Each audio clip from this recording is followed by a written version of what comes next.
Во однос на првата точка, односно во однос на капиталните инвестиции, сите вие добро знаете дека најголемата информација се однесува на доделените 2,5 милиони денари од влада на Република Македонија во декември 2017 година, кои што се префрлени на сметката на општината, и од истите околу милион денари се искористени за поставување, за заекнување на напонот на струја во населбата Три Багреми, а додека остатокот милион и пол илјади денари се предвидени да се искористат за уредување на Дабнички канал. Во делот на заекнување на напонот,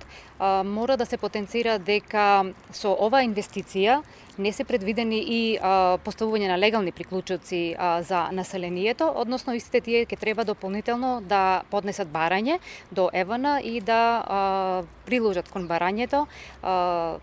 исто така имотен лист или потврда за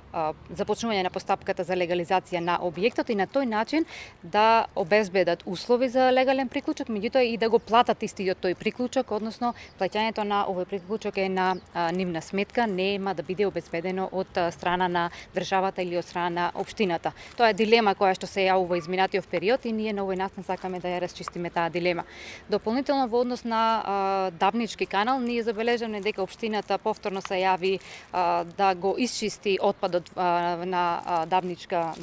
река изминативе неколку месеци и со најава дека го исполнува ветеното, меѓутоа тоа не е ветеното. Ветеното е да се постави ограда, ветеното е да се асфалтира улицата, ветеното е да се постават контењери и соодветна сигнализација околу овој дел од градот. Меѓутоа досега, иако сметката е се уште со овие средства не е искористена, овие средства не се искористени, се уште не е исполнето ветеното. Во делот на легализација на бесправно изградените објекти, 36 е законскиот рок со кој што граѓаните требаше да ги комплетираат сите барања за легализација на бесправно изградените објекти. Меѓутоа досега од она кое што го имаме забележано ние на терен, голем дел од овие граѓани се уште ги немаат комплетирано барањата, значи ќе го надминат законскиот рок и се уште ќе има голем дел од населението кое што ќе остани со диво изградени објекти, односно без имотни листови, а дополнително 3012 е законскиот рок преку кој што всушност нови бројчиња или нови барања граѓаните ќе можат да обезбедат за легализација на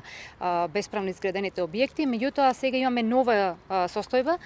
со поднесување на овие нови барања ќе треба исто така да се достави и целокупната документација, односно геодетски елаборат и сите пропратни документи, за кои што населението исто така не е доволно информирано во моментов и не веруваме, односно загрижени сме дека ќе успеат во согласно со временската рамка да поднесат барања за нови бројчиња, односно за легализација на диво изградените објекти.